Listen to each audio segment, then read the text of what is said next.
Good evening students. आज 2 अगस्त के news today के इस सेशन में मैं सौरभ आप सभी का स्वागत करता हूं।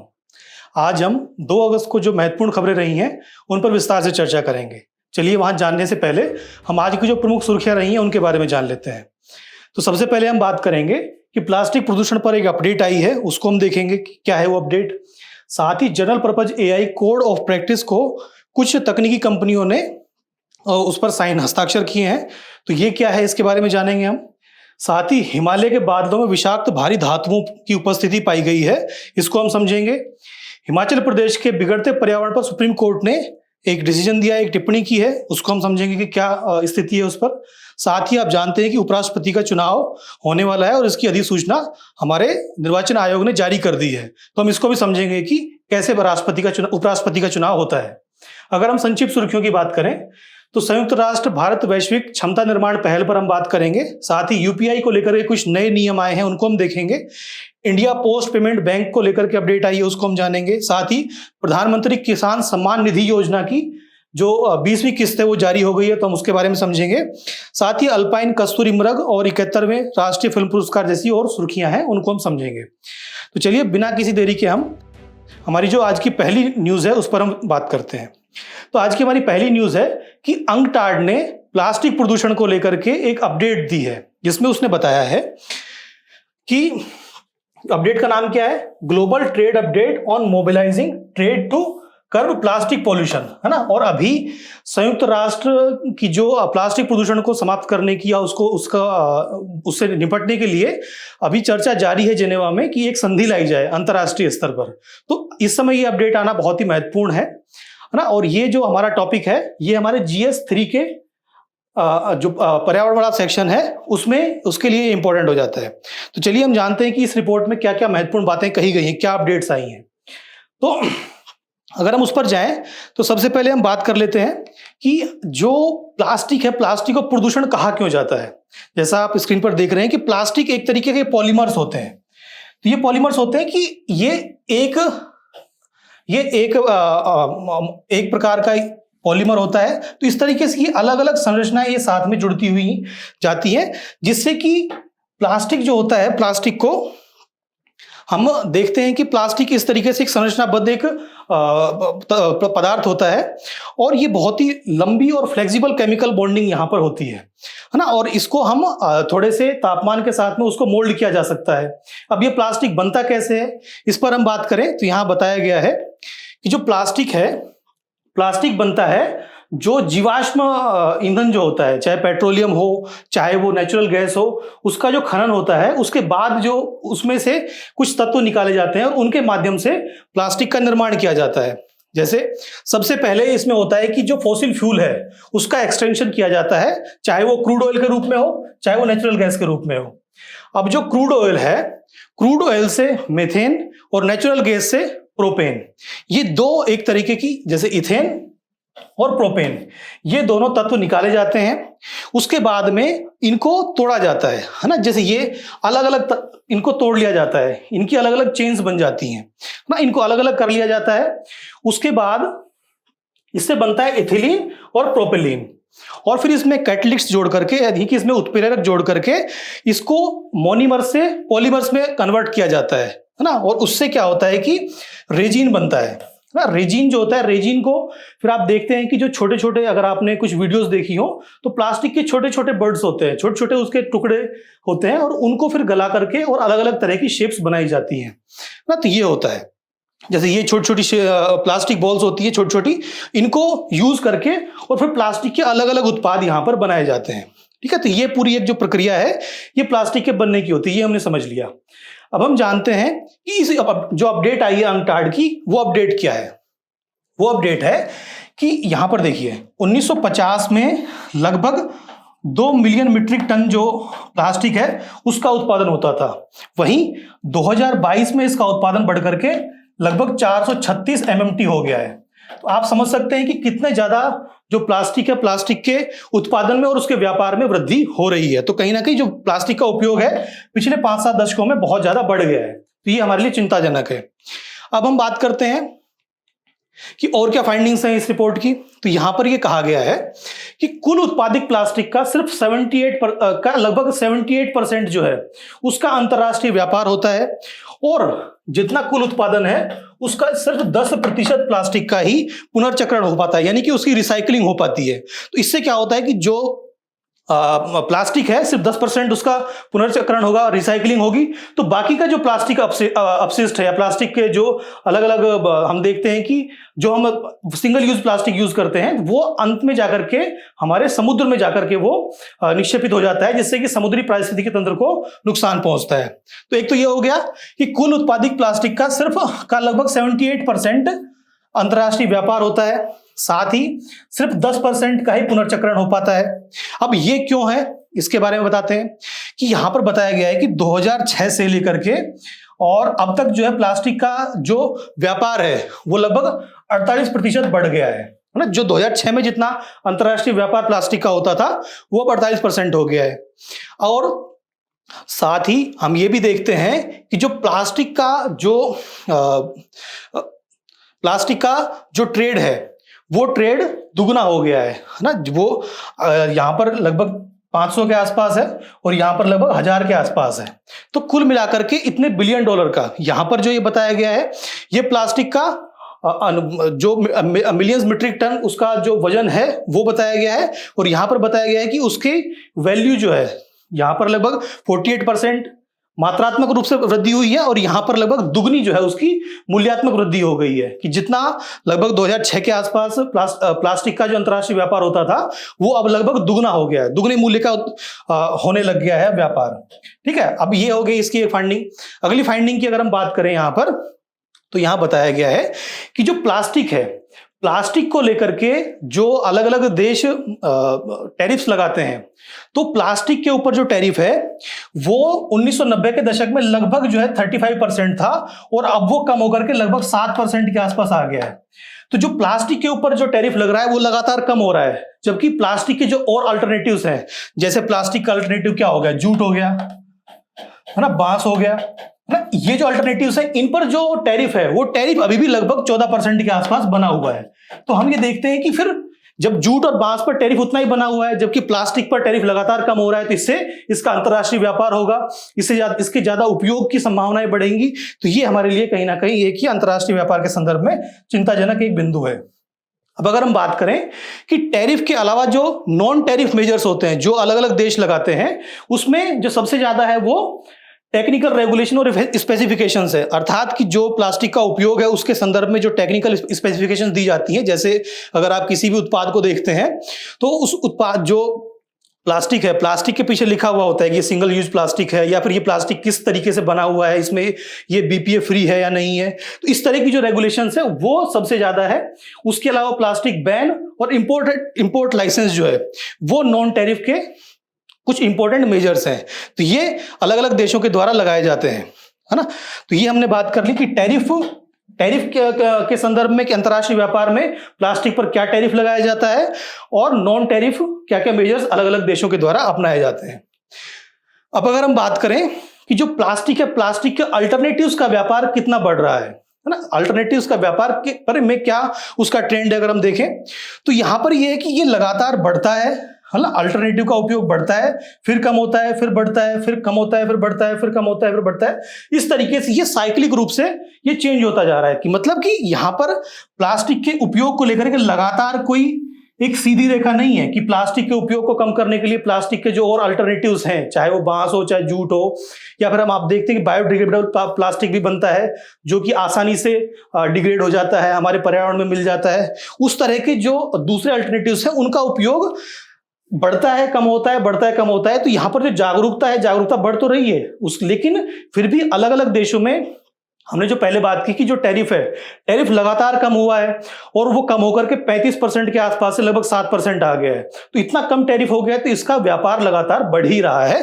तो इस तरह का ट्रेंड यहां पर देखने को हमें मिलता है। तो इसकी वजह से हमारा लगातार प्लास्टिक प्रदूषण बढ़ रहा है, क्योंकि प्लास्टिक का लगातार उत्पादन हो रहा है, उसका ट्रेड हो रहा है।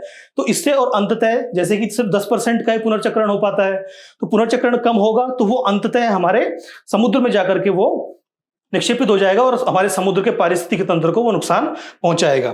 तो ये बात हो गई हमारी और इसी के साथ में एक इंपॉर्टेंट बात है कि अंतर्राष्ट्रीय समझौतों का यहां पर अभाव है प्लास्टिक प्रदूषण को लेकर के। अगर हम बात करें कि जैसे जलवायु परिवर्तन के संदर्भ में हम देखते हैं कि अलग अलग मेजर्स हमने लिए हैं, हमारे पास में पेरिस समझौता है ना। इसी तरीके से जैव विविधता के संरक्षण के संदर्भ में जैव विविधता संरक्षण कन्वेंशन है। लेकिन अभी तक प्लास्टिक प्रदूषण को लेकर के कोई भी इंपॉर्टेंट ऐसी अंतर्राष्ट्रीय संधि नहीं है जिस पर कि सभी देशों की सहमति हो। तो ये एक इंपॉर्टेंट फाइंडिंग इस अंकटाड की रिपोर्ट की रही है। ठीक है, अब आगे की राह की अगर हम बात करें तो आगे की राह यहां पर इस रिपोर्ट में जो बताई गई है कि सिंगल यूज प्लास्टिक, एकल उपयोग प्लास्टिक के उपयोग को हमें हतोत्साहित करना होगा। हतोत्साहित करने के लिए कर लगा सकते हैं, जो हमने बात की अभी कि जो टैरिफ लगाए गए हैं, तो टैरिफ में जो सिंगल यूज प्लास्टिक है उस पर ज्यादा टैरिफ लगना चाहिए, उस पर ज्यादा कर लगना चाहिए, जिससे कि उसका उत्पादन को हतोत्साहित किया जा सके।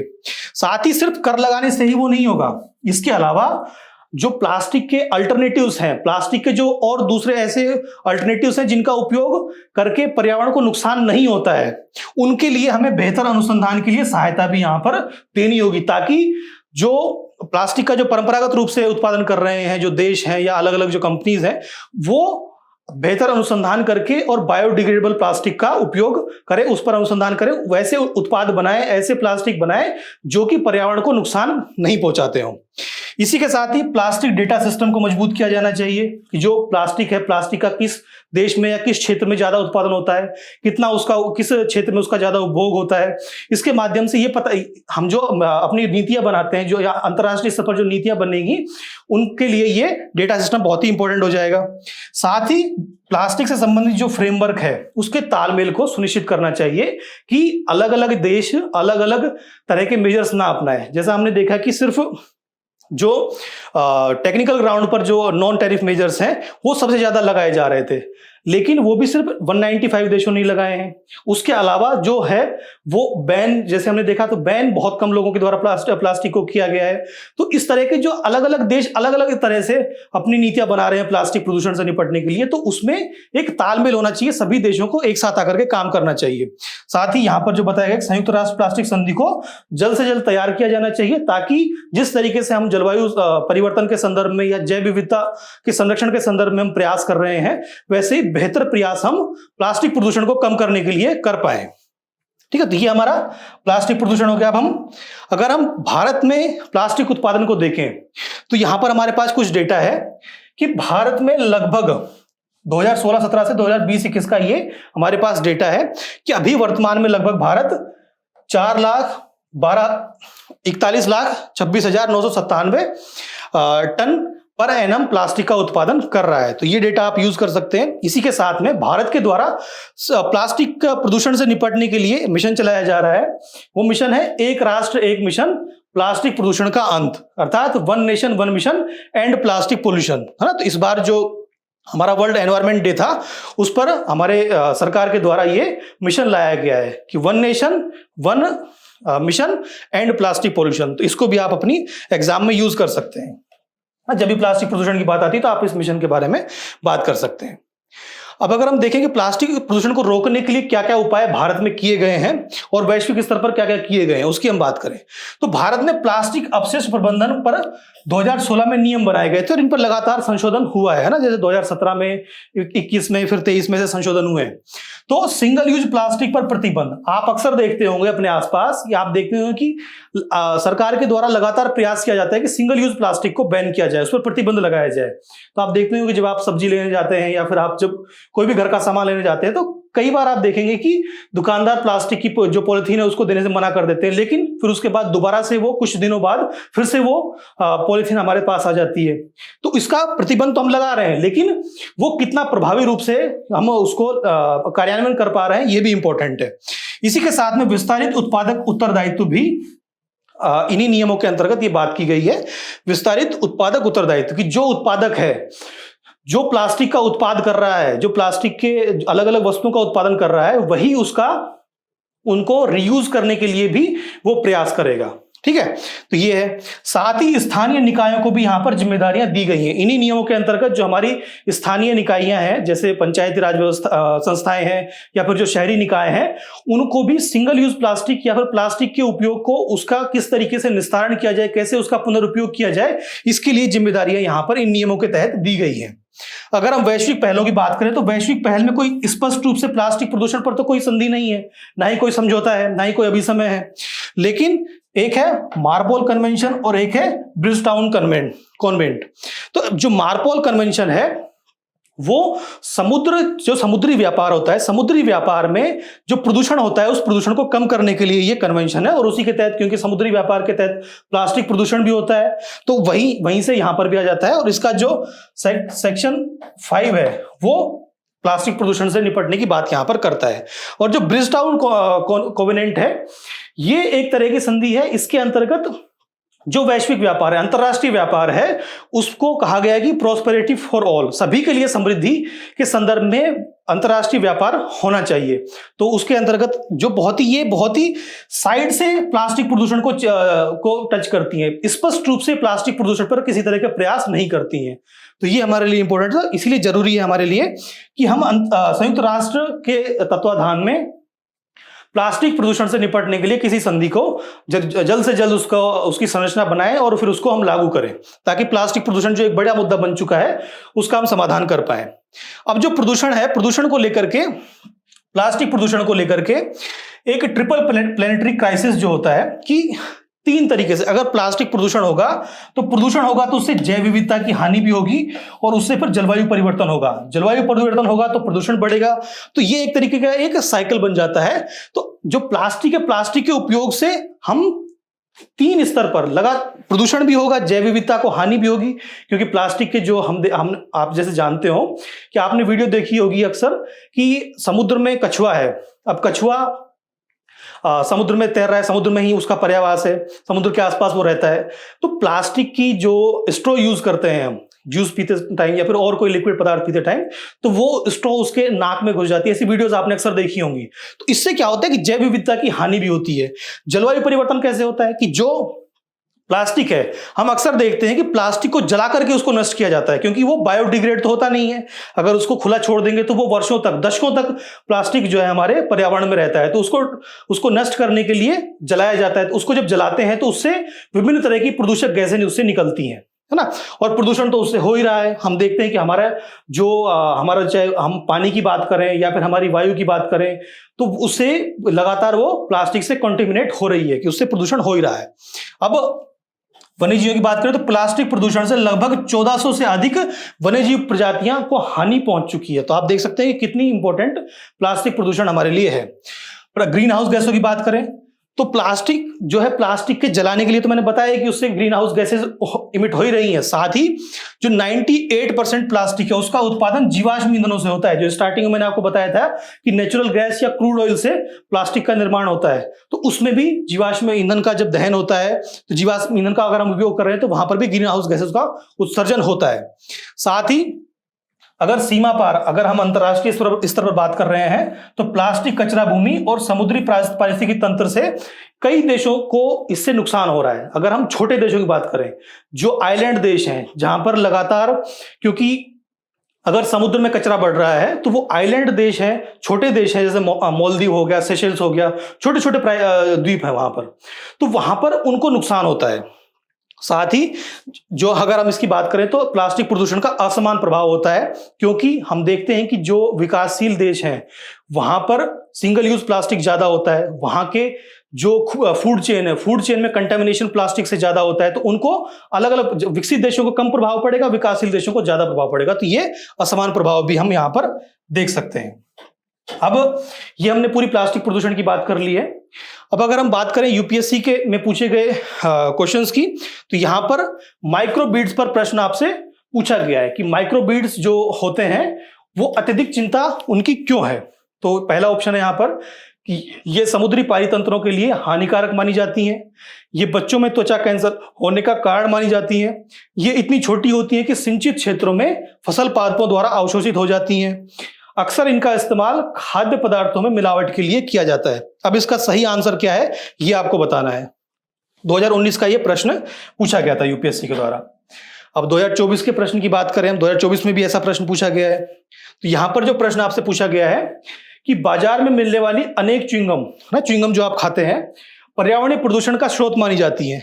ये कथन एक है। कथन दो है कि अनेक च्युइंगम में गोंद या गमबेज जो होता है उसके रूप में प्लास्टिक का उपयोग यहां पर होता है। तो यहां पर आपको बताना है कि जो कथन 1 है वो सही है और कथन 2 सही है। क्या वो कथन 1 का कारण इस और प्रभाव स्पष्ट कर पा रहा है ना? तो इस तरीके से आपको इस प्रश्न को भी हल करना है। इसका भी आप आंसर कमेंट में बताइए।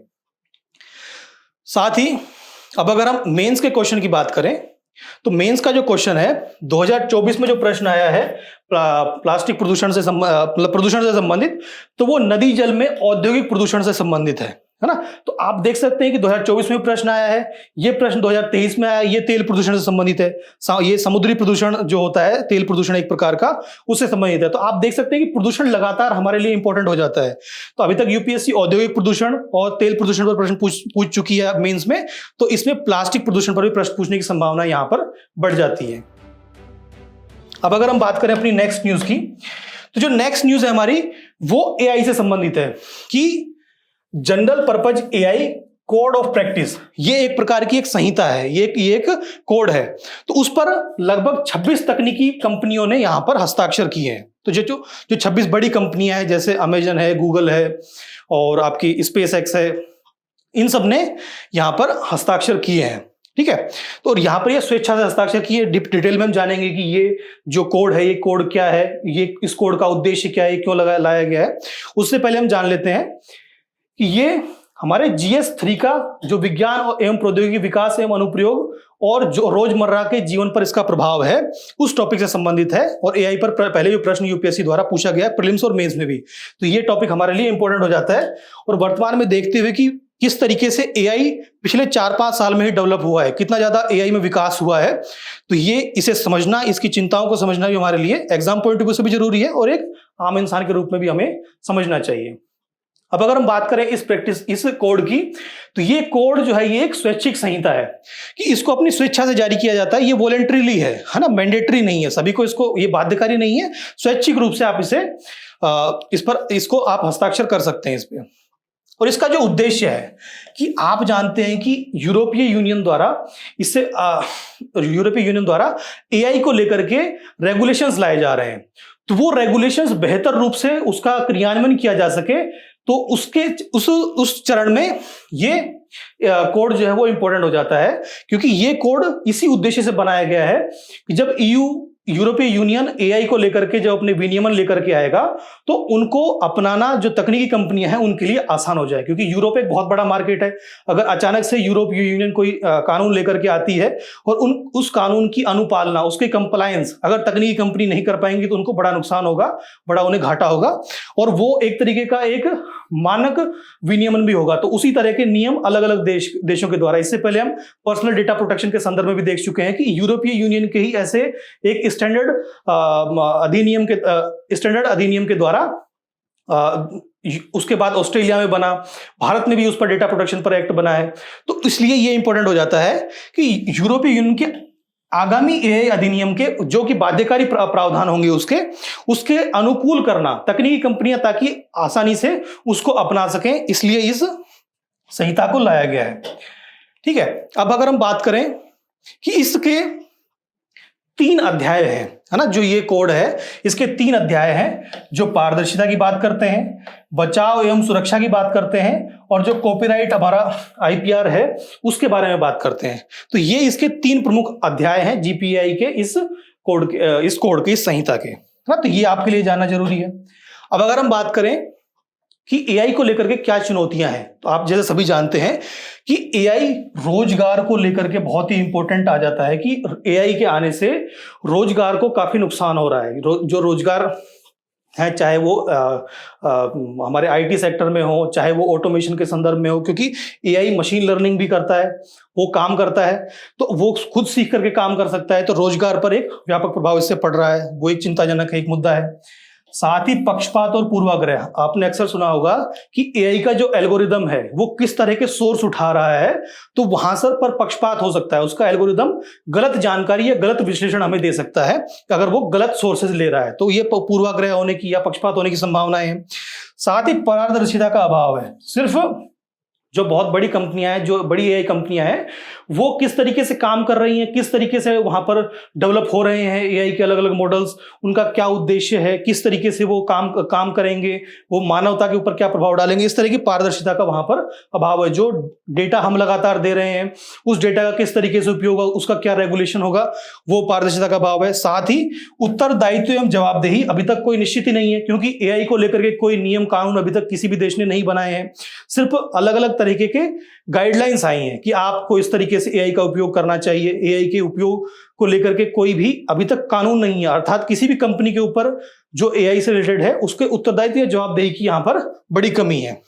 साथ ही निजता और जो डेटा संरक्षण है, कि जो प्राइवेसी है एआई को लेकर के, अभी आपने देखा होगा कि गिबली आर्ट एक चला था पिछले 2-3 महीने पहले, कि उसमें सभी लोग अपनी पर्सनल जो फोटोज है वो अपलोड कर रहे थे। तो इस तरह की जो हमारी पर्सनल इंफॉर्मेशन है, जो हमारी प्राइवेसी है, उसको लेकर के एआई एक बहुत ही चिंताजनक बात यहां पर करता है। अब अगर हम बात करें कि जो यूरोपीय यूनियन है, वो अपना जो अधिनियम लेकर के आएगी एआई से संबंधित, उसके क्या प्रावधान है या उसके बारे में क्या जानकारी है, तो ये पहला व्यापक एआई कानून होने जा रहा है ना। इससे पहले अभी तक एआई को लेकर के कोई भी व्यापक कानून विद्यमान नहीं है, तो ये पहला व्यापक कानून होगा। साथ ही यहां पर जोखिम आधारित दृष्टिकोण को अपनाया गया है। इसमें यह नहीं है कि एआई के उपयोग को बढ़ावा देने की बात नहीं की गई, यहां पर एआई के उपयोग से क्या क्या जोखिम हो सकता है, किस तरह की समस्याएं हो सकती हैं, उस पर बात की गई है। तो ये जोखिम आधारित दृष्टिकोण को यहां पर ये रखता है।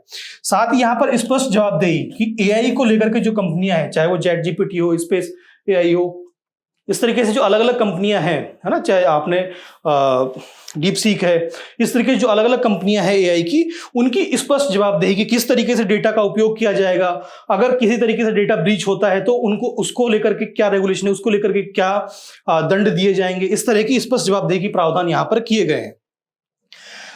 और अभी जैसे मैंने बताया था आपको कि यूरोपीय यूनियन द्वारा जनरल डेटा प्रोटेक्शन रेगुलेशन लाया गया था, और ये जो रेगुलेशन था ये एक तरीके का ये मानक बना था सबके लिए कि किस तरीके से पर्सनल डेटा को उपयोग किया जाए, इसको लेकर के ये मानक बना था। तो इसी तरह का मानक ये यूरोपीय संघ का एआई अधिनियम बन सकता है, जिसका उपयोग करके बाकी देश अपने अलग अलग एआई को लेकर के अधिनियम बनाएंगे, है ना। तो ये एक मानक बन सकता है। यहां पर अनुपालना की बात की गई है कि अगर इस अधिनियम की अनुपालना नहीं होती है तो बहुत अधिक जुर्माने की यहां बात की गई है। उस कंपनी के जो वैश्विक उसका टर्नओवर है उसके 7% तक का जुर्माना यहां पर लगाया जा सकता है। तो आप देख सकते हैं कितनी इंपॉर्टेंट यहां पर ये अनुपालना हो जाती है कि अगर जो इस अधिनियम की अनुपालना या इसका कंप्लायंस वो कंपनी नहीं करती है या उसके कंप्लायंस में वो विफल होती है, तो उसके वैश्विक टर्नओवर पर 7% तक का जुर्माना लगाया जा सकता है। तो ये आपके लिए जानना जरूरी है कि ये बहुत ही कड़ा कानून होने जा रहा है, एक मानक कानून होने जा रहा है सभी देशों के लिए।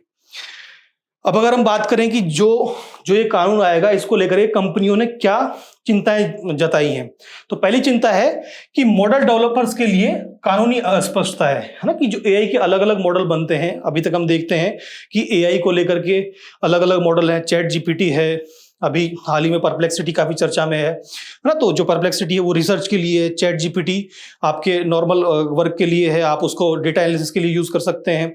इसी तरीके से एआई के अलग अलग मॉडल और आ सकते हैं, उसको लेकर के कोई स्पष्ट प्रावधान यहाँ पर नहीं है कि भविष्य में जो एआई आएगा उसके जो अलग अलग मॉडल बनेंगे उस पर क्या कानून होगा, उस पर क्या नियम होंगे, इसकी स्पष्टता यहाँ पर नहीं है।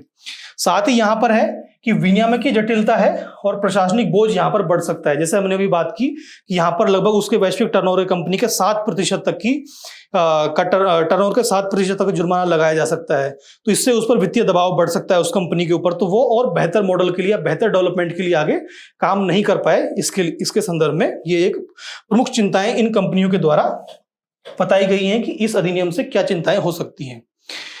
अब भारत में अगर हम बात करें तो भारत में एआई को लेकर के कोई भी कानून नहीं है ना, कोई भी विशेष रूप से एआई को लेकर के कोई कानून नहीं बनाया गया है।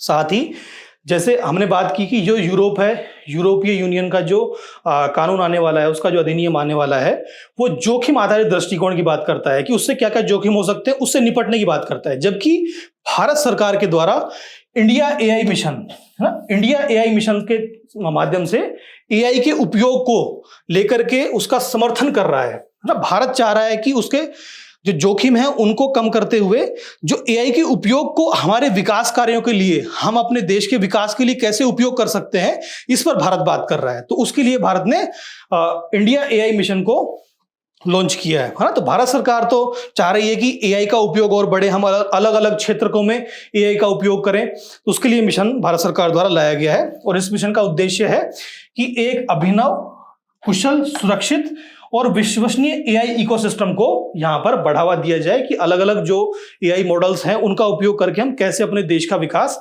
कर सकते हैं। तो ये भारत की स्थिति हो गई। अब अगर हम बात करें कि एआई पर क्या प्रश्न आए थे, ये क्वेश्चन बहुत ही इंटरेस्टिंग है, ध्यान रखिएगा। ये 2020 में ये प्रश्न पूछा गया था। तो प्रश्न क्या है कि विकास की वर्तमान स्थिति में आर्टिफिशियल इंटेलिजेंस निम्नलिखित में से किस कार्य को प्रभावी रूप से कर सकता है ना। तो पहला है औद्योगिक इकाइयों में विद्युत की खपत कम करना, है ना, तो ये कर सकता है। दूसरा है सार्थक लघु कहानियों और गीतों की रचना। यहां पर ये इंपॉर्टेंट है, सार्थक लघु कहानियों और गीतों की रचना। तो ये प्रश्न 2020 में आया था। उस टाइम जो एआई था, चैट जीपीटी उस टाइम नहीं आया था, तो वो नहीं कर सकता था, लेकिन आज ये कर सकता है। तो आज के दृष्टिकोण से ये पॉइंट, ये बिंदु जो है, ये कार्य सही हो जाएगा। साथ ही रोगों का निदान करने में एआई का यूज किया जा सकता है। टेक्स्ट से स्पीच, टेक्स्ट टू स्पीच को आप देखते हैं, ये लगातार आप यूज भी करते होंगे, उसमें यूज कर सकते हैं। साथ ही विद्युत ऊर्जा का बेतार संचरण करने के लिए ना, तो विद्युत ऊर्जा का बेतार संचरण तो अभी भी एआई ने ऐसा कोई मॉडल नहीं दिया है, लेकिन यहां पर ये पॉइंट यहां पर सही हो जाएगा। तो उस समय जो ऑप्शन सही था वो बी था 2020 के हिसाब से, लेकिन आज इसका सही हो जाएगा 1, 2, 3, 4 यहां पर सही हो जाएंगे। ठीक है, तो यहां पर अब आप देख सकते हैं कि यूपीएससी ने जो प्रश्न पूछा था, अब अगर आप सिर्फ इसको करके जाएंगे तो आपको लगेगा कि यार ये ऑप्शन तो सही कैसे हो सकता है, लेकिन उस समय की परिस्थितियों के हिसाब से वो सही था, अब के हिसाब से ये सही नहीं है। साथ ही एआई पर मेंस में भी प्रश्न पूछा गया है 2023 में, जिसमें पूछा गया है कि कृत्रिम बुद्धिमत्ता की अवधारणा का परिचय दीजिए। एआई क्लिनिकल निदान में कैसे मदद कर सकता है? क्या आप स्वास्थ्य सेवा में एआई के उपयोग में व्यक्ति की निजता को कोई खतरा महसूस करते हैं? हाँ, तो यहां पर स्पेसिफिक रूप से मेडिकल सेक्टर में एआई के उपयोग पर प्रश्न पूछा गया है। इसका भी आप आंसर जरूर लिखिएगा, 2023 का ये प्रश्न है। ठीक है, अब अगर हम बात करें अपनी अगली न्यूज की, तो अगली न्यूज है हिमालय के इकोसिस्टम को लेकर के। तो हमारी जो न्यूज है वो क्या कहती है कि हिमालय में जो बादल है ना, अभी तक हम क्या मानते थे कि हिमालय मतलब पहाड़, पहाड़ों में शुद्ध हवा है, तो पहाड़ों में जो बारिश होती है, बारिश भी शुद्ध होती है, वहां पर का पानी शुद्ध होता है। लेकिन यहां पर ये इसको बस्ट करता है, इस तरह की, इसको एक मिथ बताता है। तो ये कह रहा है कि हिमालय के बादलों में विषाक्त भारी धातुएं पाई गई हैं, और इसका खोज किसने की है? कोलकाता स्थित बोस इंस्टीट्यूट के जो विज्ञान और प्रौद्योगिकी विभाग है, उसने इसकी खोज की है। उसने कहा है कि स्वच्छ पर्वतीय वर्षा की धारणा एक मिथक है, ये एक मिथ है। ये हमारे किस पेपर के लिए इंपॉर्टेंट है? तो पेपर 3 का जो आपका जलवायु परिवर्तन से संबंधित जो आपका टॉपिक है, संरक्षण, पर्यावरण प्रदूषण और क्षरण, साथ ही पर्यावरण प्रभाव आकलन, ये आपका टॉपिक इंपॉर्टेंट है। ठीक है, तो जीएस 3 के लिए यह टॉपिक इंपॉर्टेंट है। आइए बात करते हैं हम कि ये रिपोर्ट क्या कहती है। उससे पहले हम जान लेते हैं कि जो विषाक्त भारी धातुएं होती क्या हैं। तो विषाक्त भारी धातुओं की अगर हम बात करें तो इनका परमाणु भार 63.5 से 200.6 तक होता है। इनका जो घनत्व है वो लगभग 4000 किलोग्राम प्रति घन मीटर से अधिक ये होता है ना। आपने देखा होगा, अगर आपने कभी पारे को हाथ में लेकर के देखा हो, तो पारा दिखने में तो बिल्कुल छोटा सा लगेगा, लेकिन उसको जब आप हाथ में लोगे तो उसका भार आपको महसूस होगा। तो आप देख सकते हैं उसका घनत्व तो बहुत अधिक होता है ना। तो वो भी एक प्रकार की भारी धातु ही होती है। इनकी उत्पत्ति कैसे होती है? प्राकृतिक रूप से या तो ये पृथ्वी की सतह पर पाए जाते हैं, या फिर ये पृथ्वी के भूगर्भ में पाए जाते हैं। ये प्रदूषण के लिए जिम्मेदार हैं। तो जो प्रदूषण जो इनका होता है वो नॉर्मली जो मानव आधारित गतिविधियां हैं, मानव की जो गतिविधियां हैं, उनकी वजह से इसका प्रदूषण होता है। जैसे धातु को जब हम गलाते हैं, जैसे बताया ना यहाँ पे कि जो प्राकृतिक रूप से पृथ्वी की सतह और भूगर्भ में ये पाए जाते हैं, तो जो अलग अलग धातु को, जैसे मान लीजिए स्टील है, स्टील के लिए जो लोहा उपयोग किया जाता है, तो लोहे का जब निष्कर्षण होगा, लोहे की धातु जब हम अयस्क को हम निकालेंगे तो उसके साथ में ही आ जाते हैं। तो फिर जब उस धातु को पिघला करके जब उसको शुद्ध किया जाता है, तो वहां पर इसका स्मेल्टिंग के द्वारा इस तरह के भारी तत्वों का निष्कर्षण होता है वो यहाँ पर निकल जाते हैं। साथ ही खनन गतिविधियों में फाउंड्री उद्योग क्या होता है, आप देखते हैं कि जो अक्सर जो धातुओं को मोल्ड करके बनाया जाता है, जैसे आपने देखा होगा कि कांसे की मूर्ति होती है ना, कांसे की अलग अलग चीजें होती हैं, इसी तरीके से तांबे की चीजें होती हैं, तो उसको बोलते हैं फाउंड्री उद्योग। एक तरीके से सांचे में डाल करके जब किसी चीज को, धातु को गला करके और सांचे में ढाल करके कुछ चीज बनाई जाती है तो उसे फाउंड्री उद्योग कहते हैं। साथ ही धातु का जो रिसाव होता है उसमें भी इससे इनका जो प्रदूषण है वो होता है। और इंपॉर्टेंट कौन कौन सी भारी धातुएं हैं, एंटीमोनी है, beryllium, cadmium, chromium, copper, lead, mercury ना, लेड सीसा होता है, कॉपर तांबा होता है, मरकरी पारा, निकल, सेलेनियम, सिल्वर भी एक प्रकार की भारी धातु है ना। जैसे पहले देखते थे कि हमारे च्यवनप्राश में सोना चांदी च्यवनप्राश, तो जो चांदी है, चांदी भी भारी धातु होती है, वो किसी तरह का कोई पोषक तत्व नहीं होता है। थैल्मियम, जिंक, आर्सेनिक है ना, आर्सेनिक आप अक्सर पानी के संदर्भ में देखते होंगे कि आर्सेनिक युक्त पानी है ना, या फ्लोराइड युक्त पानी है, तो आर्सेनिक का वहां पर आपने नाम सुना होगा। और ये जो भारी धातुएं होती हैं ये कैंसरजनक होती हैं, तो ये इनका जो प्रदूषण है उससे कैंसर होने की संभावनाएं बहुत ज्यादा होती हैं, है ना। साथ ही आपने जैव संचयन के बारे में भी आपने पढ़ा होगा कि जो जापान के आसपास की जो मछलियां हैं उनके अंदर जो तांबे जो सीसा है, लेड है ना, और मरकरी है, मरकरी का एक्यूमुलेशन हो गया जिसे जैव संचयन कहते हैं। इस पर यूपीएससी ने प्रश्न भी पूछा है, उसको आप जरूर देखिएगा। अब अगर हम बात करें कि जो रिपोर्ट है, जो ये अध्ययन हुआ है बोस इंस्टीट्यूट द्वारा, वो क्या कहता है, तो उसका कहना है कि जो विषाक्त भारी धातुएं हैं वो हिमालय की जो पर्वतीय वर्षा होती है, जो बादल होते हैं, उसमें विषाक्त भारी धातुएं वहां पर पाई जाती हैं। इसमें जो प्रमुख प्रदूषक हैं वो क्या क्या है, प्रमुख प्रदूषक यहां पर बताया गया है कैडमियम, कॉपर, जिंक और क्रोमियम, ये यहां पर प्रमुख प्रदूषक है। यहां पर यह भी बताया गया है कि पूर्वी हिमालय में अधिक प्रदूषण है। अगर हम पूर्वी हिमालय की बात करें तो पूर्वी हिमालय कहां पर आ जाता है, हमारा ये वाला एरिया जो है ये हमारा पूर्वी हिमालय है, क्योंकि यहां पर गतिविधियां ज्यादा होती हैं, मानव गतिविधियां ज्यादा हो रही हैं। पश्चिमी हिमालय में अभी भी सिर्फ मानवीय गतिविधियां, और वहां पर उद्योग उतने ज्यादा नहीं है, इसलिए वहां पर अभी भी विषाक्त जो भारी धातुएं हैं वो कम है। तो पूर्वी हिमालय में ये अधिक है। अगर इनके स्वास्थ्य जोखिम की बात करें तो बच्चों में इनके इससे जो होने वाले नुकसान है उसकी वो वयस्क लोगों से 30% अधिक उनको नुकसान होने की संभावना यहां पर होती है। इसी के अलावा यहां पर कैंसर जैसी बीमारियां भी इनसे हो सकती हैं। और जो प्रदूषण के प्रमुख कारण यहां बताए गए हैं कि वाहनों के द्वारा जो उत्सर्जन हो रहा है ना, वाहनों के द्वारा जो उत्सर्जन होता है और औद्योगिक प्रदूषण जो होता है, इसके द्वारा यहां पर जो विषाक्त भारी धातुएं हैं वो बहुत ज्यादा मात्रा में यहां पर पाई जा रही हैं। वाहनों में उत्सर्जन, अगर आप थोड़ा बहुत गाड़ियों के बारे में जानते हैं तो अब गाड़ियों में नए तरह के जो सल्फर से जुड़े हुए जो प्रदूषण है उसको रोकने के लिए जो साइलेंसर होता है, जहां से धुआं बाहर आता है, वहां पर निकल, कैडमियम जैसी धातुओं का उपयोग किया जा रहा है ताकि जो सल्फर है, सल्फर के प्रदूषण को कम किया जाए। अब वो सल्फर का प्रदूषण तो कम हो रहा है लेकिन उससे भारी धातुओं का प्रदूषण होना वो बढ़ रहा है। तो यहां पर ये एक जानकारी इंपॉर्टेंट है। अब अगर हम बात करें कि हिमालय क्षेत्र में प्रदूषण पर अंकुश लगाने के लिए क्या क्या कदम उठाए गए हैं, क्योंकि हिमालय एक बहुत ही बड़ा पारितंत्र है, वो अगर हम देखें कि वो बहुत ही संरक्षित क्षेत्र है। हिमालय हमारे इकोसिस्टम के लिए, हमारे जो भारत है, भारत के अंदर मानसून से लेकर के भारत की जो जलवायु है उसके निर्माण में हिमालय का बहुत ही महत्वपूर्ण योगदान है। तो हिमालय के संरक्षण के लिए सरकार के द्वारा अलग अलग प्रयास किए गए हैं। सबसे महत्वपूर्ण प्रयास है हिमालय पारिस्थितिकी तंत्र को बनाए रखने के लिए राष्ट्रीय मिशन लाया गया है ना। ये जो राष्ट्रीय मिशन है कि हिमालय पारिस्थितिकी तंत्र है उसको बनाए रखा जा सके, ये राष्ट्रीय मिशन है। साथ ही सिक्योर हिमालय परियोजना है। सिक्योर हिमालय परियोजना क्या है, इसके तहत जो वहां के जीव मंडल है ना, वहां के जो जीव जंतु हैं उनके संरक्षण के लिए यहां पर ये प्रयास करता है और ये वैश्विक पर्यावरण सुविधा के द्वारा इसका वित्त पोषण किया जाता है। साथ ही हिमालय राज्य नीति प्रादेशिक परिषद है ना, इसको नीति आयोग द्वारा बनाया गया है।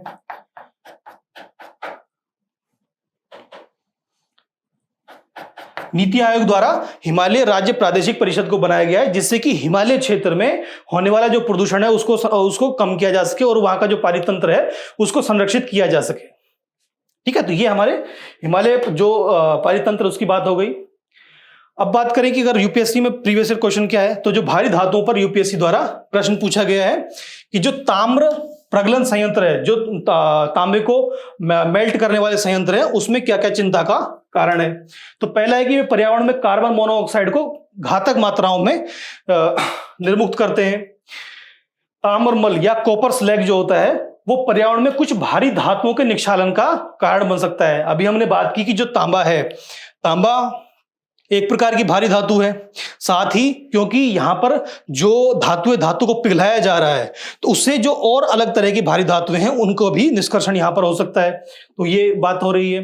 साथ ही ये सल्फर डाइऑक्साइड को एक प्रदूषक के रूप में निर्मुक्त करने का एक बड़ा जरिया है। तो यहां पर हमारा सेकेंड और थर्ड जो है वो हमारा ऑप्शन सही है, क्योंकि यहां पर कार्बन डाइऑक्साइड नहीं, कार्बन मोनोऑक्साइड नहीं, कार्बन डाइऑक्साइड CO2, CO नहीं, CO2 का यहां पर जो निर्मुक्त होती है, इसलिए फर्स्ट पॉइंट यहां पर गलत हो जाएगा और हमारे सेकंड और थर्ड पॉइंट है वो सही हो जाएंगे।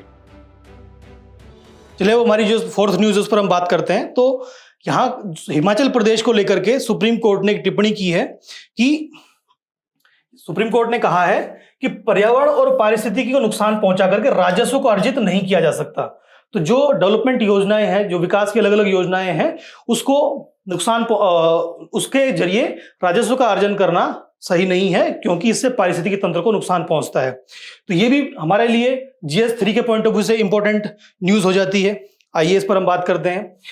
तो ये हुआ क्या कि एक विशेष अनुमति याचिका लगाई गई थी वहां पर हिमाचल प्रदेश के कुछ ग्रुप ऑफ होटल्स के द्वारा, जिसमें हाल ही में हिमाचल प्रदेश की सरकार ने एक अधिसूचना जारी की, जिसके तहत उन्होंने जो ग्रीन एरिया या फिर हरित प्रदेश, जो हरित क्षेत्र जो घोषित किए हैं, वहां पर किसी भी तरह की निर्माण गतिविधियां वहां पर नहीं हो सकती हैं, इस पर प्रतिबंध लगाया था। तो इसके संदर्भ में विशेष अनुमति याचिका सुप्रीम कोर्ट ने लगाई थी।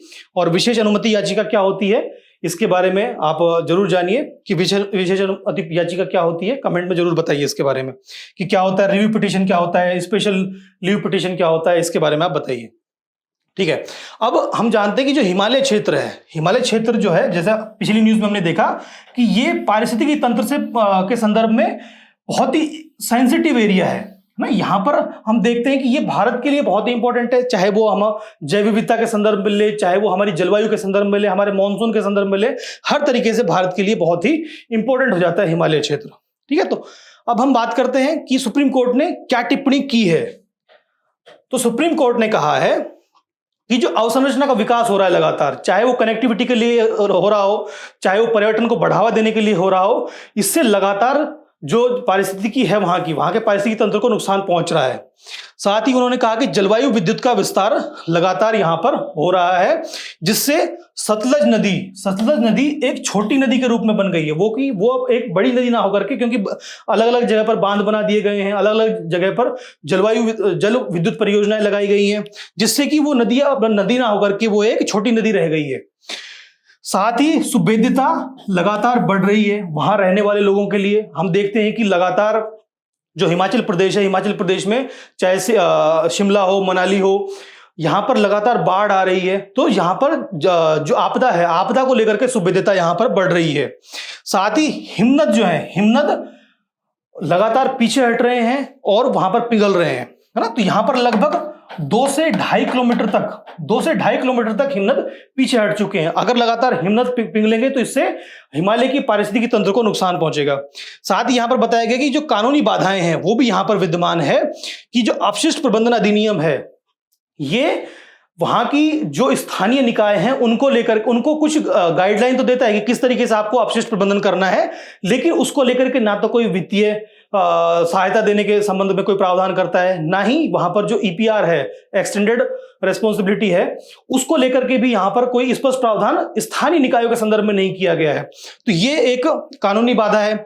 साथ ही प्रशासन से संबंधित मुद्दे हैं कि अगर अलग, जैसे यहां पर जो इंपॉर्टेंट रहा कि जो पुरानी वन चौकियां हैं उनको हटा करके नई वन चौकियां बनाई जाएंगी, तो इससे क्या होगी, जो प्रशासन अपना कार्य कर रहा है उसके संदर्भ में भी वो पर्यावरण को नुकसान पहुंचा रहा है, वहां की वनों की कटाई कर रहा है। तो ये सुप्रीम कोर्ट की यहां पर कुछ इंपॉर्टेंट टिप्पणियां रही कि किस तरीके से विकास के लिए पर्यावरण को नुकसान पहुंचाया जा रहा है, हिमालय के पारिस्थितिकी तंत्र को नुकसान पहुंचाया जा रहा है।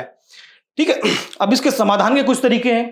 तो समाधान का एक तरीका होता है कि ग्रीन टैक्स फंड का उपयोग किया जाए। जैसे ही हम कोई ग्रीन टैक्स क्या होता है कि पर्यावरण प्रदूषण अगर कोई चीज कर रही है या वो पर्यावरण को किसी भी तरीके से नुकसान पहुंचा रही है तो उस पर टैक्स लगाया जाता है। जैसे जीवाश्म ईंधन का उपयोग करके जो गाड़ियां चलती हैं उसको लेकर के पेट्रोल डीजल पर टैक्स लगाया जाता है। साथ ही जो गाड़ियां 15 वर्ष से पुरानी हो चुकी हैं उन पर टैक्स लगाया जाता है। उनकी जो फिटनेस टेस्ट होता है उसको रिन्यू करने के लिए वहां पर टैक्स लगाया जाता है। तो उस तरह का जो फंड है, ग्रीन टैक्स से जो फंड जनरेट हो रहा है उसका उपयोग यहां पर किया जाए, क्योंकि हम देख रहे हैं कि लगातार हिमालयी क्षेत्रों में पर्यटन बढ़ रहा है, गाड़ियों की आवाजाही बढ़ रही है, तो इससे वहां के पर्यावरण को नुकसान पहुंच रहा है। तो उसके संदर्भ में ग्रीन टैक्स फंड का उपयोग यहां किया जाना चाहिए। साथ ही जो अवैध कार्य हैं, अवैध कार्यों को रोका जाए, चाहे वो खनन के संदर्भ में हो, उत्खनन के संदर्भ में हो, या और जो अवैध कार्य वहां हो रहे हैं उनको रोका जाए। और सिर्फ अवैध कार्यों को रोकना नहीं है, क्योंकि जो स्थानीय लोग हैं उनकी आजीविका यहां पर जुड़ी हुई है, तो वहां पर उनके वैकल्पिक आय की व्यवस्था भी यहां पर की जानी चाहिए। साथ ही जो विशेषज्ञों की राय है कि हिमालय पारिस्थितिकी तंत्र को किस तरीके से संरक्षित किया जाए, वहां पर जो विकास की गतिविधियां हैं वो किस तरीके से हो, उस पर जो हम पर्यावरण प्रभाव आकलन होता है उसकी जो समितियां होती हैं उनकी जो रिपोर्ट्स है उनका उपयोग करना चाहिए और उनकी बातों को मानना चाहिए।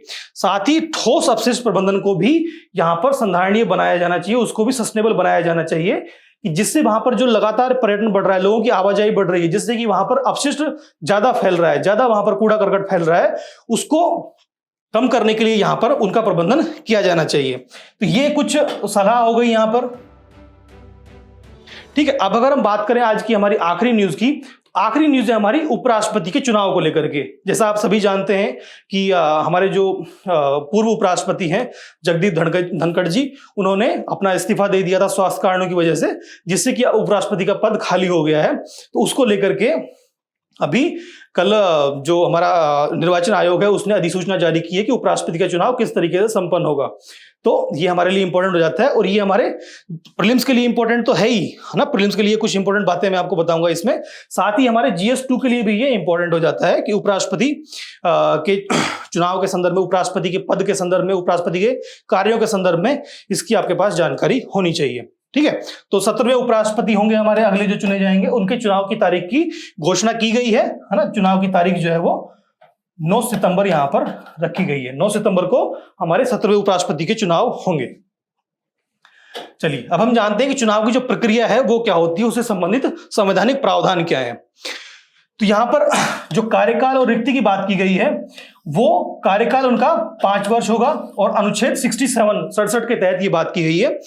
साथ ही अनुच्छेद 68(2) के तहत कहा गया है कि जल्द से जल्द चुनाव हो, जबकि राष्ट्रपति के संदर्भ में कहा गया है यहां पर कोई समय सीमा नहीं दी गई है। यह बात जाननी आपके लिए इंपॉर्टेंट है कि उपराष्ट्रपति के चुनाव के लिए कोई समय सीमा निर्धारित नहीं की गई है, जबकि राष्ट्रपति के लिए यह समय सीमा 6 महीने की यहां पर कही गई है ना। 6 मंथ में उपराष्ट्रपति का चुनाव होना चाहिए। ठीक है, तो ये राष्ट्रपति के चुनाव के संदर्भ में 6 महीने की समय सीमा है, जबकि उपराष्ट्रपति के चुनाव में ऐसी कोई समय सीमा नहीं है। इसके बाद अलावा अगर हम निर्वाचक मंडल को देखें तो निर्वाचक मंडल में क्या भिन्नता है, यहां पर राज्यसभा और लोकसभा के सभी निर्वाचित और मनोनीत सदस्य भाग लेते हैं, है ना। लोकसभा में तो अब मनोनीत सदस्य नहीं होते हैं, है ना। पहले जो 2 आंग्ल भारतीय समुदाय के सदस्य होते थे उनको हटा दिया गया है, लेकिन राज्यसभा में 12 निर्वाचित मनोनीत सदस्य होते हैं। तो वो उपराष्ट्रपति के चुनाव में वो भाग लेते हैं, जबकि ये 12 सदस्य राष्ट्रपति के चुनाव में भाग नहीं लेते हैं। और इनके अलावा जो विधानसभाएं हैं, अलग अलग राज्यों की विधानसभाएं हैं, वहां के जो सदस्य हैं, विधानसभाओं के सदस्य, वो राष्ट्रपति के चुनाव में भाग लेते हैं। ठीक है, तो अभी यहां पर जो लगभग 782 यहां पर टोटल हमारे निर्वाचक मंडल के सदस्य हो जाएंगे। जैसे 543 तो जो लोकसभा के सदस्य हैं वो है, प्लस 233 जो लोकसभा के राज्यसभा के सदस्य हैं वो, प्लस 12 यहां पर मनोनीत हो जाएंगे।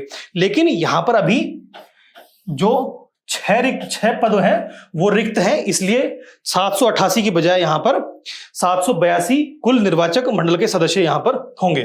अब मतदान प्रणाली की अगर हम बात करें तो जैसा कि आप सभी जानते हैं कि अनुच्छेद 66(1) के तहत एकल संक्रमणीय मत पद्धति को अपनाया गया है, जिसमें आनुपातिक प्रतिनिधित्व प्रणाली को अपनाया गया है, और जो मतदान होता है वो गुप्त होता है। तो एकल संक्रमणीय मत पद्धति क्या होती है कि जो हमारे कैंडिडेट्स की लिस्ट है, जो उम्मीदवारों की लिस्ट है, सूची है, उसमें आपको वरीयता देनी होती है 1 2 3 4 कि आपको किस उम्मीदवार को चुनना है, तो वो आप उसको वरीयता 1 देंगे, फिर उससे अगले उम्मीदवार को आप वरीयता 2 देंगे, तो आपको वरीयता चुना करनी होती है और उसके बाद जो है मतगणना होती है और फिर एकल संक्रमणीय मत पद्धति से उसकी मतगणना होती है।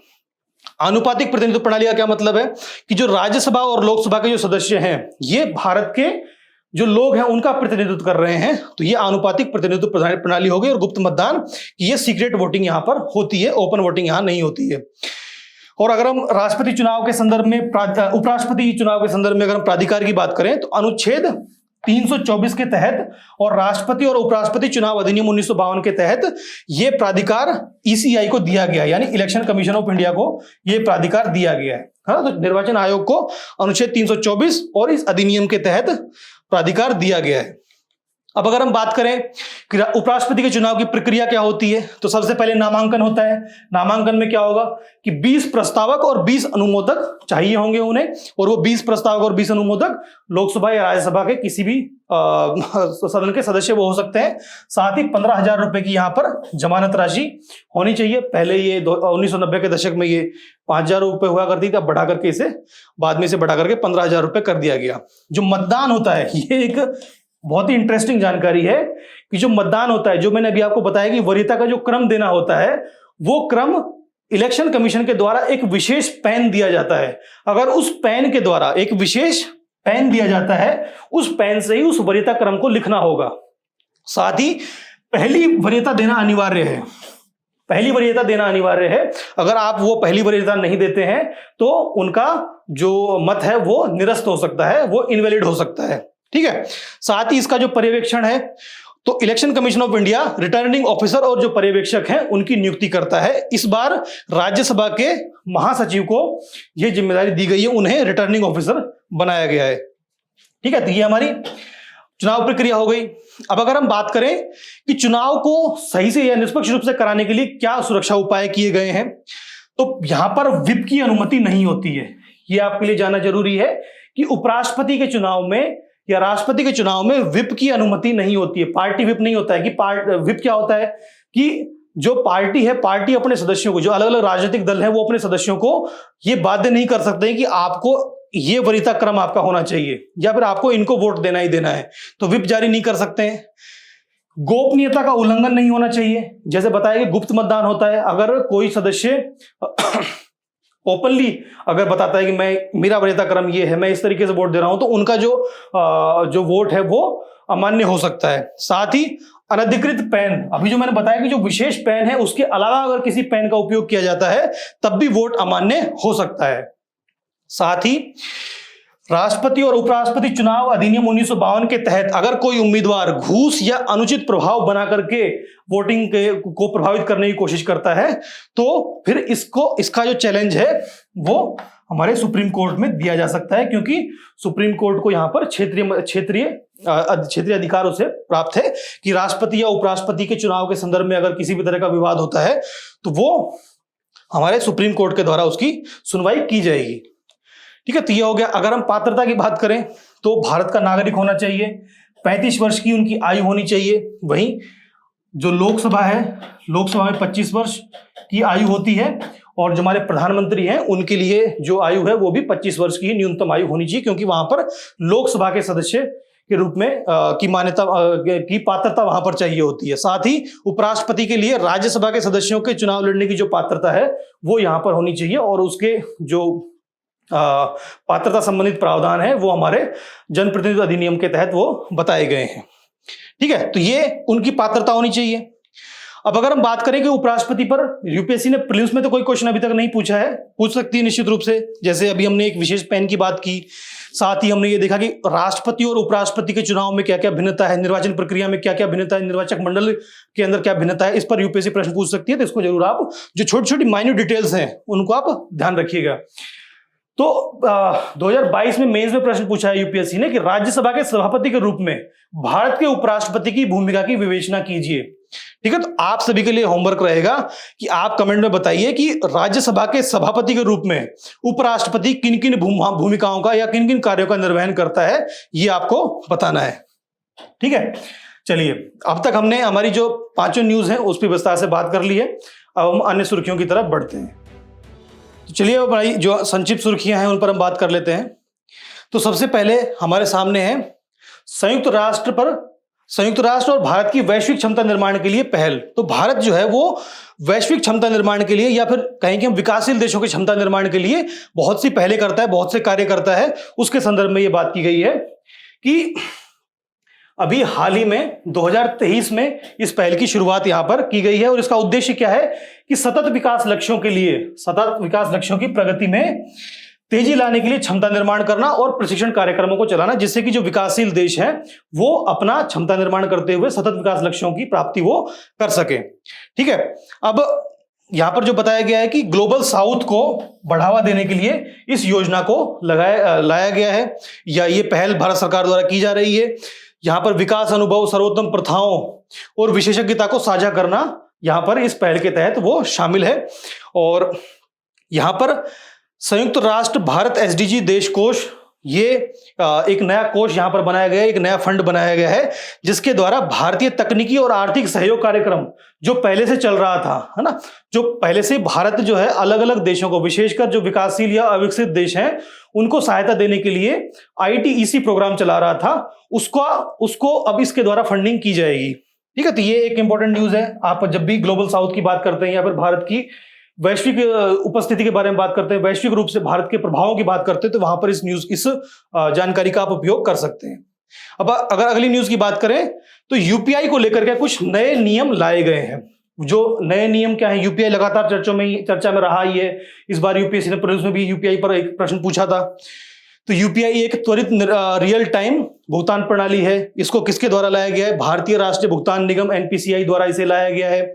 ठीक है, अब जो नए नियम है वो क्या कहते हैं?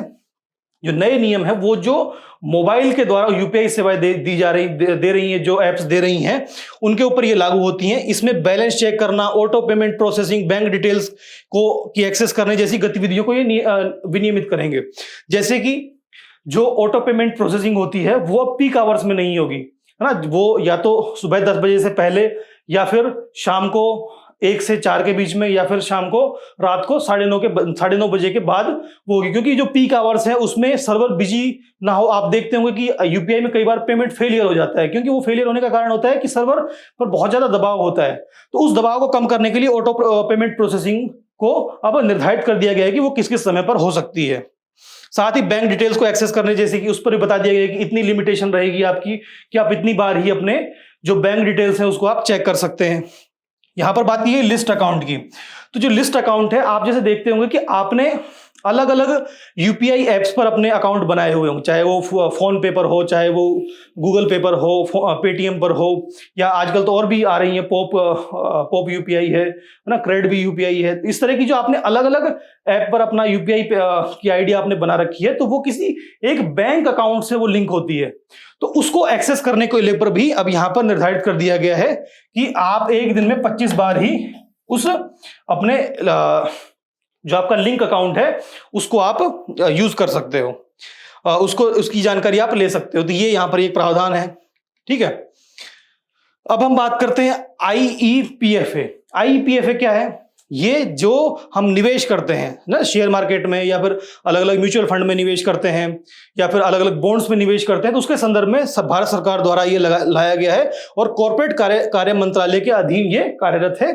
तो ये अपना एक एकीकृत डिजिटल प्लेटफॉर्म लेकर के आ रहा है कि निवेशकों को जागरूक करने के लिए, निवेशकों की जो समस्याएं हैं उनका समाधान करने के लिए एक एकीकृत डिजिटल प्लेटफॉर्म ये लेकर के आ रहा है। और इसका कार्य क्या है कि जो दावा प्रक्रियाएं हैं, कि जैसे मान लीजिए किसी ने निवेश किया और उसके निवेश में अगर कुछ गड़बड़ी होती है, निवेश के संदर्भ में उसको कुछ समस्याएं होती है, तो वो दावा कर सकता है कि मेरे इस निवेश को लेकर के मुझे समस्या है, तो वो यहाँ IEPFA के अंतर्गत वो जा सकता है। साथ ही निवेशकों और कंपनियों दोनों के लिए एक्सेसिबिलिटी, कि दोनों को जानकारी हो, कि इस जो निवेशक है उसको भी पता हो कि मैंने कितना निवेश किया है, कितने शेयर मेरे पास हैं, कितनी यूनिट्स मेरे पास हैं। साथ ही जो कंपनियां हैं, कंपनियों को भी जानकारी हो अपने निवेशक के बारे में, तो वो उसको बढ़ाने के लिए इसको डिजाइन किया गया है। इसकी स्थापना की गई थी 2016 के कंपनी अधिनियम की धारा 125 की उपधारा 5 के तहत। तो ये जानकारी आपको होनी चाहिए कि क्योंकि आईईपीएफ पर यूपीएससी आपसे प्रश्न पूछ सकता है। इसका कार्य क्या क्या है कि जो निवेशक शिक्षा संरक्षण कोष का प्रशासन करना, कि निवेशकों को शिक्षा दी जाए कि निवेश बेहतर रूप से कैसे हो सके। कोविड के बाद आप देख रहे हैं कि लगातार शेयर मार्केट में जो छोटे निवेशक हैं उनकी संख्या बढ़ रही है, और जो छोटे निवेशक होते हैं उनके ऊपर जोखिम भी ज्यादा होता है। तो उनके संरक्षण को, उनको शिक्षित करने के संदर्भ में एक कोष है, उसका प्रबंधन करता है। निवेशकों को शेयर दावा न किए गए लाभांश, परिपक्व जमा राशि, डिबेंचर आदि का रिफंड कराना, कि जो उनका पैसा फंसा हुआ है उसको दिलाना। साथ ही निवेशकों के बीच में अलग अलग तरह की जागरूकता बढ़ाने का भी ये कार्य करता है। ठीक है, अब हम अपनी अगली न्यूज की बात करें तो अगली न्यूज जो हमारी है वो इंडिया पोस्ट पेमेंट बैंक को लेकर के है, कि जो हमारे इंडिया पोस्ट है वो उसके द्वारा इंडिया पोस्ट पेमेंट बैंक जो लाया गया था उसके बारे में है। तब यहां पर बात की जा रही है कि जो आईपीपीबी है ये आधार आधारित जो चेहरा पहचान करने की जो तकनीकी है उसको लेकर के आ रहा है, कि अभी तक जो ओटीपी यूज किया जाता था अपने पोस्ट पेमेंट बैंक के एक्सेस करने के लिए, उसकी अब यहां पर यूज नहीं होगा। तो अब ये यूआईडीआई के साथ मिलकर के ये काम कर रहा है। यूआईडीआई क्या है? ये हमारी जो आधार का जो डेटा होता है उसको प्रबंधित करने का काम ये संस्था करती है। ठीक है, तो अब यहां पर कहा गया है कि ग्राहकों के चेहरों की पहचान के माध्यम से बैंकिंग लेन देन को सक्षम बनाया जाएगा, जिससे कि बार बार जो ओटीपी है, क्योंकि जो पोस्ट पेमेंट बैंक होते हैं, जो इंडिया पोस्ट पेमेंट बैंक है, ये नॉर्मली ऐसे क्षेत्रों में है जहां पर नॉर्मल जो हमारे जो अन्य बैंक हैं उनकी पहुंच नहीं होती है। ये ग्रामीण इलाकों में, दूर दराज वाले इलाकों में ये होते हैं, तो वहां पर बहुत ही कम राशि का या बहुत ही कम मूल्य के पेमेंट्स होते हैं। तो बार बार ओटीपी आने से या इस तरह की जो देरी है या एक अनावश्यक रूप से बहुत ज्यादा देरी लगने वाली जो समस्याएं हैं उसको समाधान करने के लिए यहां पर ये किया गया है कि आधार जो ग्राहक है, ग्राहक के आधार डेटा से डायरेक्ट उसका जो फेस है, फेस को स्कैन कर करके उसका जो बैंकिंग लेन देन वो करना चाह रहा है वो किया जा सकेगा। अगर हम आईपीपीबी की बात करें तो इसकी उत्पत्ति 2018 में हुई थी। ये पेमेंट बैंक्स के रूप में इसकी स्थापना हुई थी। ये डाक विभाग और संचार मंत्रालय के तहत ये आता है, और ये प्रत्येक देश के देश के प्रत्येक नागरिक को बैंकिंग सेवाएं पहुंचाने का ये लक्ष्य रखता है ना। और क्योंकि डाक नेटवर्क हमारे भारत में बहुत अच्छे से फैला हुआ है, अंग्रेजों के टाइम से डाक नेटवर्क है, तो भारत के हर कोने में डाक नेटवर्क है, तो वहां पर अगर हम जो बैंकिंग सेवाएं देना चाहते हैं तो उसका उपयोग यहां पर किया जा रहा है। अब अगर हम बात करें तो प्रधानमंत्री किसान सम्मान निधि की 20वीं किस्त जारी की गई है। तो ये योजना क्या है? 2019 में इसको लॉन्च किया गया था। केंद्रीय क्षेत्र की योजना है। यूपीएससी इस पर प्रश्न पूछती रहती है कि केंद्रीय क्षेत्र की योजना है, केंद्रीय प्रायोजित योजना है, कौन सी योजना है? तो वो मंत्रालय यहाँ पर कृषि एवं किसान कल्याण मंत्रालय है। इसका उद्देश्य है कि जितने भी भूमिधारक किसान हैं, जितने भी किसानों के पास भूमि है, उसको आर्थिक सहायता वहां पर प्रदान करना, ये उनका इसका उद्देश्य है। यहां पर अपात्रता संबंधी मानदंड आपको पता होना चाहिए कि ऐसे भूमिधारक किसान जिनके परिवार सदस्य पूर्व एवं वर्तमान में संवैधानिक पदों पर आसीन हैं, वो इसके पात्र नहीं होंगे। केंद्र और राज्य सरकारों के कर्मचारी, डॉक्टर, इंजीनियर जैसी पेशेवर सेवाएं जो हैं, जो करते हैं, वो भी इसके पात्र नहीं होंगे। और इसके जो वित्तीय लाभ है वो लगभग 6,000 रुपए प्रतिवर्ष मिलता है। 2-2 हजार की 3 किस्तों में डायरेक्ट बेनिफिट ट्रांसफर, सीधा जो किसान है उसके अकाउंट में वो पैसा जाता है। तो उसकी 20वीं किस्त यहां पर जारी की गई है। ये एक न्यूज थी। अब अगर हम बात करें कि राष्ट्रीय महत्वपूर्ण खनिज मिशन के अंतर्गत मान्यता प्राप्त उत्कृष्टता केंद्र यहां पर बनाए गए हैं, तो टोटल 7 उत्कृष्टता केंद्र बनाए गए हैं। IIT Bombay, IIT Hyderabad, IIT ISM Dhanbad, IIT Roorkee, CSIR Bhubaneswar, CSIR Jamshedpur और एनएफटीडीसी हैदराबाद। तो ये 7 उत्कृष्टता केंद्र बनाए गए हैं, जिसके माध्यम से अब जो महत्वपूर्ण जो हमारे जो राष्ट्रीय महत्वपूर्ण खनिज मिशन है उसके तहत जो दुर्लभ तत्व हैं और जो अन्य महत्वपूर्ण जो खनिज हैं जो भारत के लिए बहुत महत्वपूर्ण है, उसके संदर्भ में ये उत्कृष्टता केंद्र अपना काम करेंगे। और ये हब एंड स्पोक मॉडल के रूप में ये काम करेंगे। हब एंड स्पोक मॉडल क्या होता है कि एक कोई जो ये उसका केंद्र होता है और उसके द्वारा अलग अलग क्षेत्रों में प्रयास यहां पर किए जाते हैं। तो अब ये ये केंद्र में होंगे, जो उत्कृष्टता केंद्र ये केंद्र में होंगे, और ये अपने आसपास का जो खनन क्षेत्र हो, चाहे वो इंडस्ट्री क्षेत्र हो जहां पर खनिजों की आवश्यकता है, उनके साथ मिलकर के ये काम करेंगे और महत्वपूर्ण खनिजों में अनुसंधान एवं विकास को बढ़ावा देने के लिए ये कार्य करेंगे। अब आप जानते हैं कि सोलर पैनल्स, पवन टरबाइन, इलेक्ट्रिक कार या ऊर्जा भंडारण के लिए हमें स्वच्छ प्रौद्योगिकी लेकर के आ रहे हैं, और उसके लिए हमें खनिजों की आवश्यकता है, जो रेयर अर्थ मेटल्स होते हैं उनकी आवश्यकता है। तो उसके प्रबंधन में ये उत्कृष्टता केंद्र यहां पर काम करेंगे और उसकी आपूर्ति सुनिश्चित करने के लिए इनको लाया गया है। अब अगर बात करें लैंड रेस की, तो लैंड रेस क्या होता है? लैंड रेस होता है कि एक ऐसा बीज जिसको अगर पारंपरिक रूप से उगाया जाए, है ना, पारंपरिक रूप से उगाया जाए तो भी वो अच्छा उत्पादन देगा, तो ऐसे बीजों को कहा जाता है लैंड रेस बीज। ठीक है, तो इसको उड़ीसा के द्वारा ये शामिल करने के लिए एक रोड मैप प्रस्तुत किया गया है ना। और ये क्या होते हैं कि ये लैंड रेस बीज या पारंपरिक बीज किस्में होती हैं जो आनुवांशिक रूप से विविध फसल किस्में हैं और कई पीढ़ियों से प्राकृतिक अनुकूलन और मानव चयन के संयोजन से किसानों की पारंपरिक प्रथाओं के साथ ये विकसित हुई है ना। तो जैसे किसान ने एक बीज लगाया, एक फसल बोई, उसमें से जो उसे सबसे बेहतर जो जिस पेड़ से उत्पाद मिला उसको उसने संरक्षित कर लिया। इसी तरीके से उसका जब दोबारा से उस बीज का उपयोग किया जाएगा, फिर उसमें से जो सबसे इंपॉर्टेंट जो अच्छे उत्पादक पेड़ होंगे उसके बीजों का, तो इस तरीके से चयन करके लगातार इस प्रक्रिया को कहा जाता है लैंड रेस बीज। तो इसको लेकर के यहां पर कहा गया है। इसके महत्व की बात करें तो जो स्थानीय कृषि है, जो हम देख रहे हैं कि जलवायु परिवर्तन का उस पर प्रभाव पड़ रहा है, तो उसकी जो रेजिलियंस है उसको बढ़ावा देने के लिए, उसको बढ़ाने के लिए कि जलवायु परिवर्तन से उस पर प्रभाव कम से कम पड़े, उसके लिए इस तकनीक का उपयोग किया जाता है। ठीक है, अब अगर हम बात करें तो अगली जो न्यूज है हमारी वो है अल्पाइन कस्तूरी मृग के बारे में। तो अल्पाइन कस्तूरी मृग एक बहुत ही आप देख सकते हैं कि भारत में ही ऐसा हो सकता है कि जो हमारा केंद्रीय चिड़िया प्राधिकरण है ना, सेंट्रल जू अथॉरिटी है, उसने कहा है कि अल्पाइन जो उसका संरक्षण प्रजनन केंद्र है ना, कि जो ऐसी जो सुभेद्य प्रजातियां हैं जो जिनकी संख्या कम है उसके लिए संरक्षण प्रजनन केंद्र बनाया गया था। तो उसमें जो अल्पाइन कस्तूरी मृग है उसकी पहचान में गड़बड़ी हुई है कि गलती से जो हिमालय कस्तूरी मृग है वो समझ लिया गया था इसको, तो ये गलती एक हुई है। तो उसके संदर्भ में अल्पाइन जो कस्तूरी मृग है वो हमारे लिए जरूरी हो जाता है। तो ये अल्पाइन कस्तूरी मृग होता है। तो ये इसकी फोटो है। अब अगर हम उसके पर्यावास की बात करें तो पर्यावास इसका समशीतोष्ण जलवायु युक्त अल्पाइन घास के मैदान जो होते हैं वहां पर ये होता है। झाड़ीदार क्षेत्रों में बर्च, ब्लू पाइन और देवदार के वृक्षों में, जहां पर जो समुद्री तल से 3000 से लगभग 4500 मीटर तक की ऊंचाइयों पर यह पाया जाता है। भारत, नेपाल, भूटान और चीन की यह स्थानिक प्रजाति है। अगर इसकी विशेषताओं की बात करें तो ये एकाकी और शर्मिला जानवर है। साथ ही इसकी गर्भावस्था की जो अवधि है वो 180 से 200 दिन की होती है। इसके दांत जो लंबे होते हैं, है ना, अभी हमने देखा था कि इसके यहां पर ये दांत निकले हुए होते हैं, तो ये भी इसकी एक विशेषता है। ठीक है, तो अब इसके जो खतरा है, खतरे की बात करें तो इसका शिकार जो होता है वो कस्तूरी के लिए किया जाता है, तो जिसका उपयोग इत्र और पारंपरिक दवाओं के निर्माण में यहां पर किया जाता है।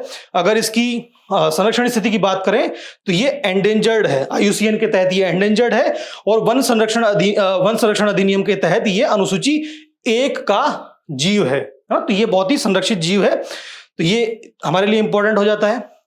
अब अगर हम बात करें तो हमारा जो आज का लास्ट जो संक्षिप्त सुर्खी है वो है कि 71वें राष्ट्रीय फिल्म पुरस्कार की घोषणा यहां पर की गई है। तो 71वां राष्ट्रीय फिल्म पुरस्कार की घोषणा की गई है। अगर इसके पुरस्कारों की बात करें तो 1954 में इसकी स्थापना हुई थी, और इसका उद्देश्य है ऐसी फिल्में जो भारतीय संस्कृति को बढ़ावा देती हैं, ऐसा सिनेमा जो भारतीय संस्कृति को बढ़ावा देता है उसको सम्मानित करना यहां पर इसका उद्देश्य है। भारत के राष्ट्रपति के द्वारा ये वार्षिक रूप से ये पुरस्कार प्रदान किया जाता है। अगर हम बात करें कि 2023 के जो पुरस्कार हैं उसके अंतर्गत सर्वश्रेष्ठ फीचर फिल्म 12th फेल को ये मिला है।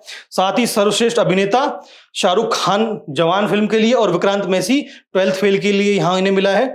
साथ ही सर्वश्रेष्ठ अभिनेत्री रानी मुखर्जी मिसेज चटर्जी बनाम नॉर्वे, ये एक इंपॉर्टेंट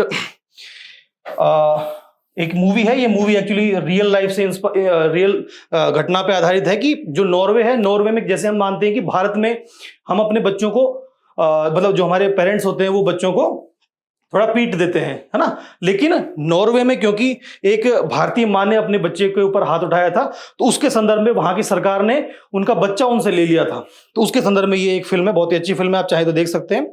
साथ ही सर्वश्रेष्ठ लघु फिल्म है वो गिद्ध द स्कैवेंजर, ये एक फिल्म है। और जो सर्वश्रेष्ठ नॉन फीचर फिल्म है वो फ्लावरिंग मैना, ये एक नॉन फीचर फिल्म है। तो ये हमारी आज की जो महत्वपूर्ण सुर्खियां थी उसकी हमने आज बात की है। तो आशा है आपको इससे लाभान्वित हुए होंगे। और अभी आपकी स्क्रीन पर आज के जो आपने जो सीखा है, जो आपने पढ़ा है, उससे संबंधित कुछ प्रश्न आ रहे होंगे, आप उनको हल कीजिए और कमेंट में अपने आंसर बताइए। और इसी तरीके से हम अगले न्यूज़ सेशन के साथ आपके सामने उपस्थित होंगे। हमसे जुड़ने के लिए आपका बहुत बहुत धन्यवाद।